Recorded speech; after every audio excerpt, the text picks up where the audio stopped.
Hi everybody, my name is John Worley. I'm a Technical Services Manager with ARIN, and this presentation is one I give at ARIN on the Road events. ARIN on the Road is events where ARIN staff goes out into the community, usually to places we don't tend to hit on the twice annual public policy and members meetings, and gives some one-day presentations about topics of interest. And this is the number one thing that people ask us about and are interested in, and that's IPv6. Now this presentation is called Everything You Always Wanted to Know About IPv6 because at the end there's a forum to ask questions, and technically that means you can get everything you wanted to know because we can ask questions. In this presentation, we can't in person answer your questions. However, we will give you our Twitter address at the end. We'd love to hear some feedback from you as to whether you think this is useful or not, what could be improved, etc. On to the content. So what we're going to talk about in this presentation is essentially the road to v6 deployment. We're not going to really get into the technical part of actual deployment. We will have some material available about that, we hope shortly, but for now what this is basically covering is why you should move to v6 now, how you can get IPv6 from us, and it's a very useful policy. If nothing else, please look at the dedicated IPv4 block for v6 deployment. It is absolutely essential for, in particular, anyone who does not already have v4 from ARIN. We're also going to go through a little bit of v6 addressing plans. How does it differ from v4? How might you deploy your network? So you can kind of potentially get started, not only getting a block, but planning a little bit about how you might distribute it. We'll also talk a little bit about the current state of v6 adoption. This is another thing we often get asked. Where are we in terms of adoption? So we'll talk about a few metrics we might be able to look at to determine where we are. So why move to v6? So when we have done presentations on v6, of course there's things like, it's the right thing to do. But I wanted to focus on some things that really are a business case for why v6 makes sense, not just because it's the right thing, but because it's good for your business. So the first thing is that being v4 only has costs. If you've looked at the separate v4, life after v4 depletion slide deck we have, you'll know there's a transfer market. That means basically you have to pay money to get addresses from people who want to release them to you. So there's a cost there. If you want to keep growing your network, v6 is essentially almost free from ARIN. It's just a nominal fee-for-service charge. v4 is going to typically cost you unless you're willing to wait a long time on a waiting list. There's still latency issues, right? So if you're using v4 only, if you're stacking up NATs upon NATs, your customers are typically going to see more latency, worse ping times on Xbox Live, some applications are not working well. Just in general, the trend is moving away from NAT, moving away from all that, and moving towards using global unique IPs everywhere for DMCA compliance, things like that. So there are costs to being v4 only. There is a cost, of course, to adopting v6. The question really is it smaller than continuing to remain v4 only? And in many cases it might be. One good thing is that our Board of Trustees recently made some changes to the fee schedules so that almost all ISPs can get v6 without any fee. No fee at the time, no extra fees each year. The only ones who can't do that is if you have just one /24 v4. For everybody else, there's some size of v6 block you can get, and you won't pay anything extra. That's very important.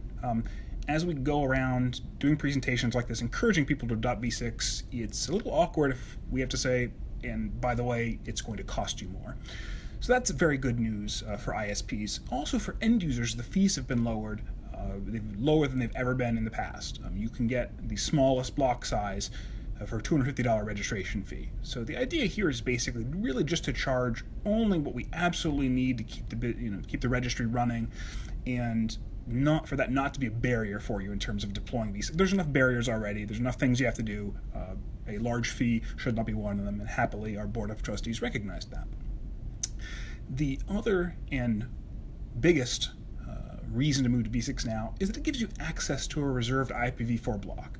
I'll talk about this in more detail later, but essentially, although we are out of v4 in general, there's a very large reserve of IPv4 that is only to be used to be given out to help people with v6. It is an absolutely essential policy for you to know about, and it's one that's not very much used so far. So I would suggest, if nothing else, please take a look at that one, because for many network operators, in fact, I attended a WISPAPalooza in Las Vegas last year, and when people learned about this, it was essentially like they had found some sort of cheat code to the internet. They were so excited to hear about it, so stay tuned for that. So moving on, in terms of requesting v6 for ISPs, this is, it's almost an unnecessary slide, simply because every ISP can qualify. I'll put an asterisk there because theoretically there's somebody who might not qualify, but not only can you qualify if you already have v4 from ARIN or one of our predecessors, if you have any directly issued v4, you qualify, or if you attend to v6 multi-home. And here's the really one that covers everybody. If you can simply provide a technical justification showing you anticipate making 50 assignments within 5 years, you qualify. It is virtually impossible not to meet that requirement unless you're either just a home user or maybe an extraordinarily remote area where there aren't 50 people. In practice, it is almost impossible to get denied. So the intent here is really for us not to do with v4, making sure only certain people get it. It's not a limited resource. We really want to make sure we give you more than enough rather than deny anyone. We'll talk about this a little more in detail later, but in terms of v6 block size, you're typically going to assign a /48 to customers. Could be smaller if you want, but /48 is kind of typical. /32 default is generally sufficient for just about everybody except the largest networks. Depending how you use it, size can vary, but it's enough to number, a large number. We're talking tens of thousands of customers. And for larger blocks, you don't need a whole lot of work. Basically, just tell us a few basic facts, and quite honestly, without getting into too much detail here, I would suggest our Twitter account is @TeamARIN. If you're interested in block sizes, things like that, just tweet us @TeamARIN with some information. We'll be happy to really give you a customized response rather than just giving you a generic answer here. In terms of end users, it's pretty much the same story. Right? As long as you have v4, if you already have gotten v4, you qualify. If you've been to multi-home, you qualify. If you use 2,000 v6 addresses or 200 v6 subnets within a year, you qualify. Or you have at least 13 sites in your network, or the catch-all technical justifications of why provider-assigned IPs are unsuitable. We really don't deny anybody. At most, we've maybe told people they don't qualify, and it really is, again, basically just someone at home who's just interested in testing it. It might be the only class of end user that wouldn't qualify. In practice, just about everybody qualifies. In terms of v6 block size, so the policy community wanted to make this easy, right? We want to reduce the barriers to v6 deployment, and that's why they made the policy criterion for determining block size incredibly easy. All you have to do is just know how many sites you have in your network. And sites are offices, data centers, places at which you conduct business. All you have to do is just figure out how many of those you have, and boom, you get a block size that you don't have to break it up in any sort of way. It's just a very easy way to tell you what block size you're going to need. And so all you do basically is just tell us, I have 19 sites. Okay, you get a /40. I have 200 sites. You get a /36. So on and so forth. It's designed to be about as point-click-ship as anything can possibly be at ARIN. So here is what I was talking about, is the thing you must, if nothing else from the presentation, please look at this. The community set aside an entire IPv4/10 in April 2009. /10 is 16,384 /24s, or what we used to call Class Cs. That was basically because they knew there would be depletion was on the horizon, and they wanted to set aside something both for late entrants, people who came along, wanted to start up a network after depletion, as well as to encourage v6 adoption. Now, only 60 of the 16,384 /24s have been issued to date. That means 99.6% remains available. There's an enormous amount of space in this reserve, and you can get it. All you have to do is get a v6 block and use this v4 block to facilitate v6 deployment. So that means dual stacking key servers, any sort of translation technology, basically anything that helps you with your v6 deployment. And here's the one restriction to be aware of is you can only get one /24 per organization every 6 months. This was basically, again, this was intended to last for a fair amount of time so that late entrants could still get space. So the restriction is essentially there so that larger networks can't just gobble it all up. So that it's really so that's the limiting factor. That being said, if the only real other way to you can get this immediately. The only other way to get space immediately is in the transfer market, and From what we're hearing, the prices there are significantly more than the nominal fee-for-service things we charge. So this is almost a no-brainer for anyone who's deploying v6. You should look at this. It is criminally underused. I encourage everybody to look at this and take advantage of it, because it's really something that, and again, in particular, if you do not already have, if you just want to get a /24 from ARIN to multi-home or to have your own portable space, this is a perfect policy. Just get a v6 block, use the block to facilitate v6, and you can get a /24 immediately, even though technically we are at full IPv4 depletion. Let's talk a little bit about subnetting and how the v6 mentality in terms of subnetting differs from v6.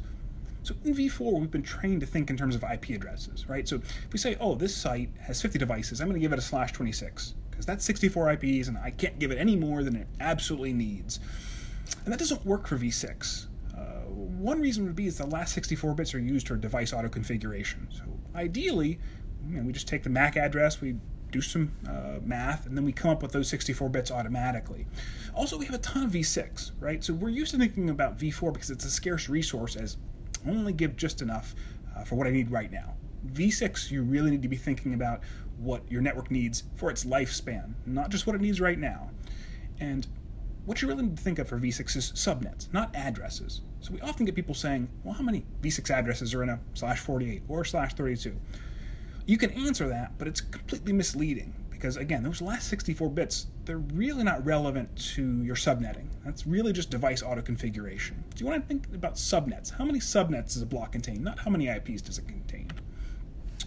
So an organization known as NANOG, the North American Network Operators Group, has come up with a best current operating practices document for v6 subnetting. I highly encourage you to check it out. I've summarized it here. It is a great document, very useful for deployment. They've suggested that each individual network segment gets a /64. That is basically, can hold as many devices as you want to put into it. It's 2 to the 64th power. It's enormous. You want to subnet or nibble boundaries for DNS to reduce the number of zones you have. So that means /48, /44, /40, etc. And your addressing plan should be hierarchical. We'll talk about this in more detail later, but you don't want to, you want to use the same sizes for everything. You want to give, for example, every customer /48. Every POP gets, say, a /36. Things like that. You don't want to be customizing sizes of subnets for each thing individually. You want to pretty much come up with one size that fits even the biggest part of your network at a particular level and go with that. So here's an example of an end user and how they might do an addressing plan in v4. What we can see is this is sort of a theoretical. It's an ISP with hubs in San Jose, Chicago, Dallas, and Ashburn. And I've kind of given you there the number of offices, the block sizes for each, and how many IPs each hub, the sites behind it, use. You'll note a couple of things, right? In San Jose, we're doing a /27 for each office.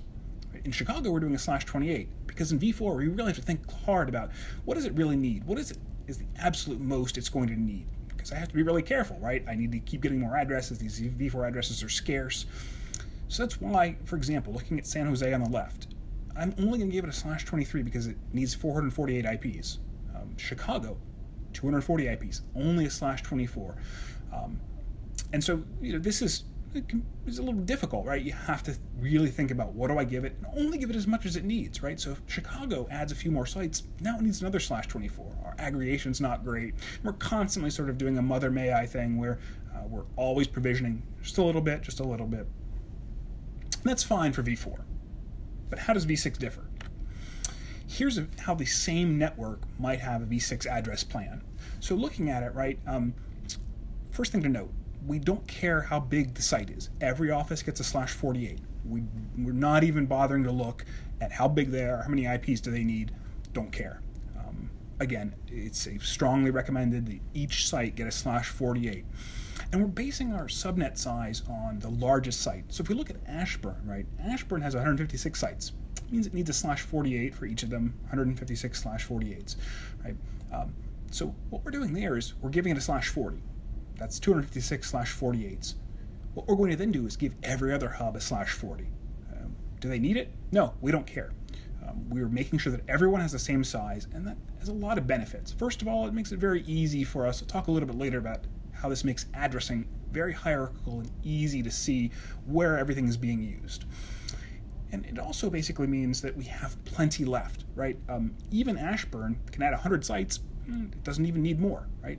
All the other sites can add a ton more sites. That's what you should be doing in v6, right? Making everything much larger than it needs to be so that you never have to re-provision it. No more of this, here's a /24. 6 months later, here's another /24. Really, when you do your addressing plan, this should be for a long time. You should not need to re-provision. You should not need more.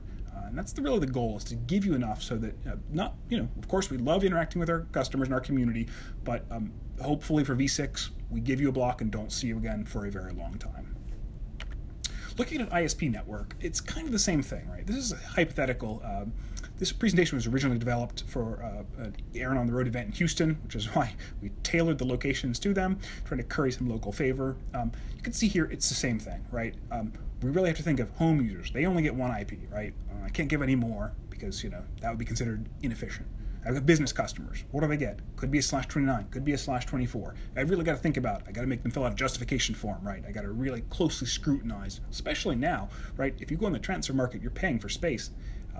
Quite literally, you do not want to give a customer anything more than they absolutely need. So what does that mean? Basically means, well, we've got to give each hub only just enough, right? Houston needs 1,952 IPs. We can only give it 2,048 as a /21 because we really have to be efficient. So it's the same thing as the end user, right? We're constantly provisioning more. There's no uniformity. There's no aggregation. We're constantly giving out little blocks everywhere, and we're always needing more. Just not great. Now, we have to do it for v4, but we don't have to do it for v6, and here's why. So when we look at all these hubs, right, all of our users get a /48. Now, you don't absolutely have to do that, but the policies today allow you to give every site, whether it be home user, business user, a /48 without any additional justification. So what that means is you don't have to think anymore. No justification forms, no complex decision-making about what size to get. Everybody gets a /48. Again, you don't have to do that, but that's an approach a lot of people advocate.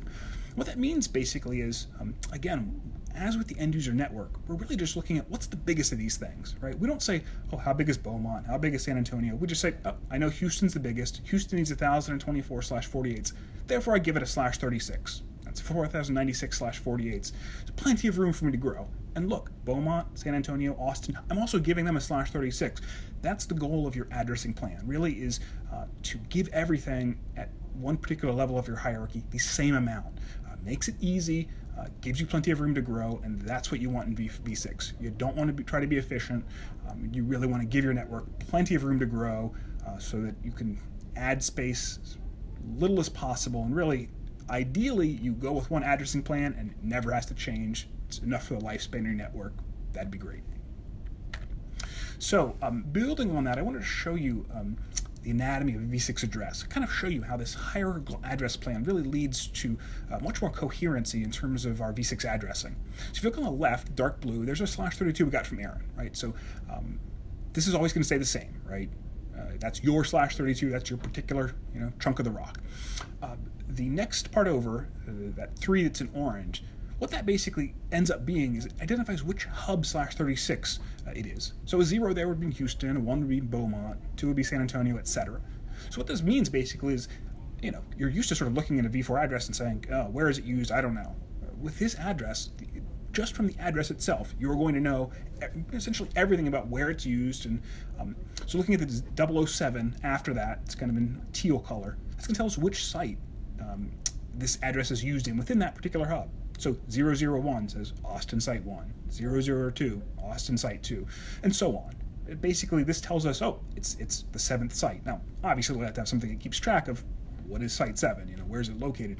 But the point is that this is a nice structured addressing plan where we always know those 3 are always going to tell us what site is in use once we know the hub. The green part after that, the 000A, that's going to tell us what subnet it is located within at that particular site. So 001 is the first subnet, 002 is the second subnet, so on to 000A, which is the 10th subnet. So again, very nice. Now we know it's which hub it's in, what site it's used at, and what subnet it is. And the last 64 bits, that the red part, that's going to fill out our entire address, and we're going to auto-configure it based on MAC address typically. So again, this makes life very easy, and that's the goal of v6, is to free ourselves from the constraints of v4 and to use, we have plenty of v6. Let's use it. So that last bit is ideally, every time you add a device, it just says, here's my MAC address, give me the first 64 bits, I'll figure out the rest. In terms of deployment information, so there are some great resources out there that will help you with your deployment. ISOC has a Deploy 360 program. They have 16 very detailed case studies covering all different types of networks, ISPs, hosting providers, enterprise businesses, universities, and governments.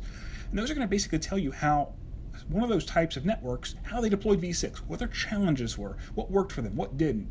It is a great resource that, if you fall in one of those categories, which should cover just about everybody, I would encourage everybody to take a look at that. It should be very easy. Just Google ISOC Deploy 360. You should find it easily. ARIN also maintains an IPv6 Wiki.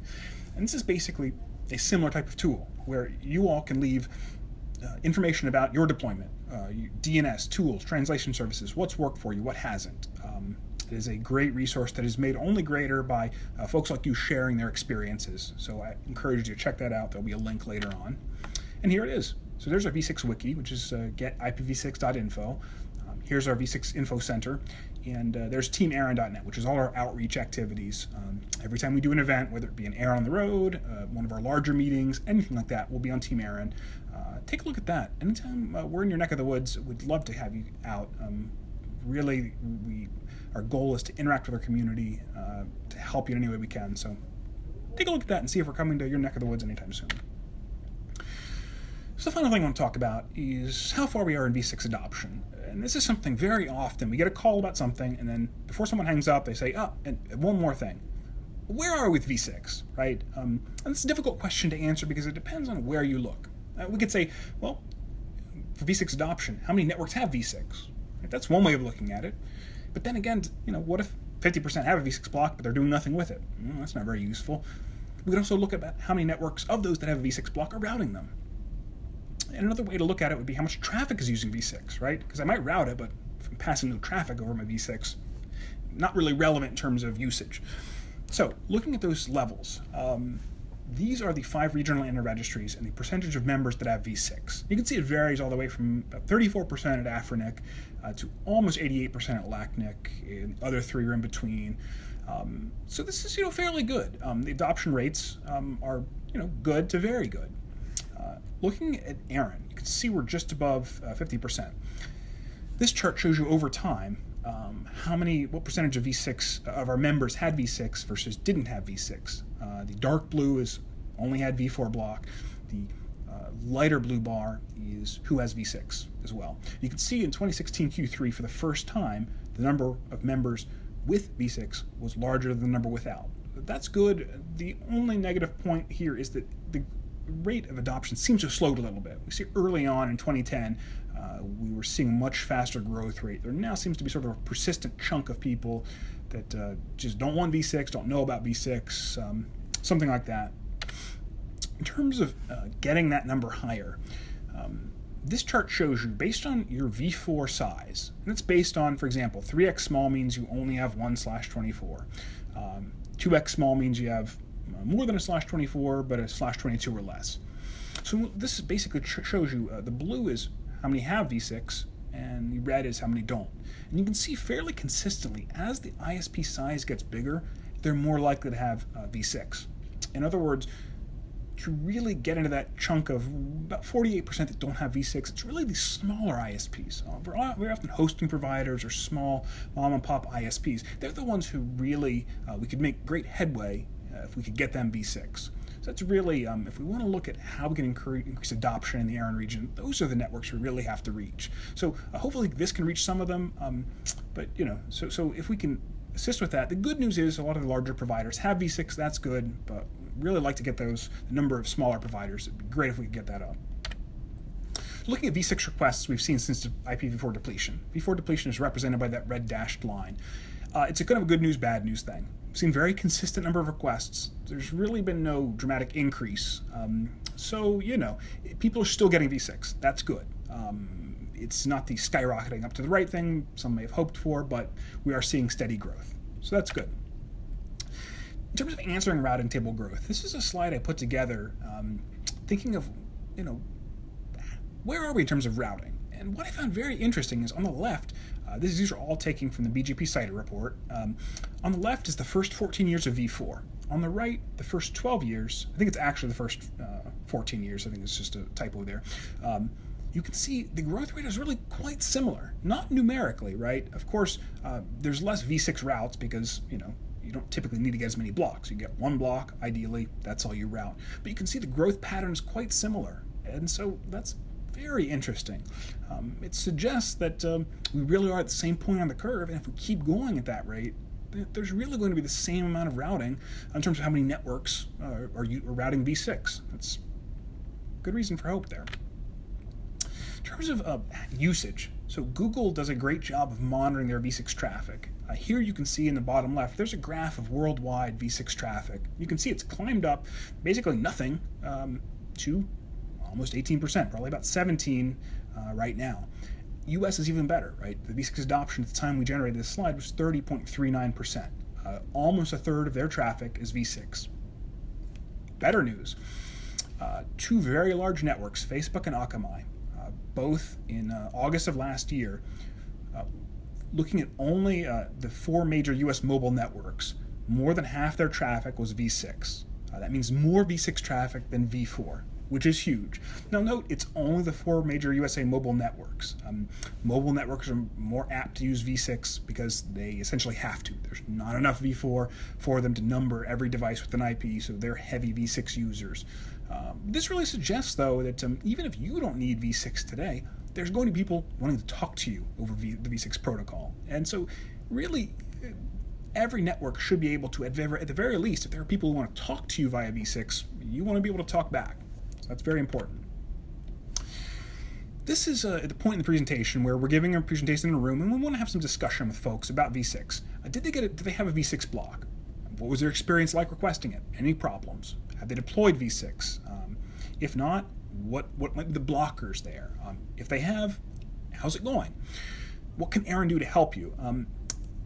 We'd love to hear some feedback from you. If you're reading this presentation, you have any, whether it be experiences you have, any questions, please tweet us at Team ARIN.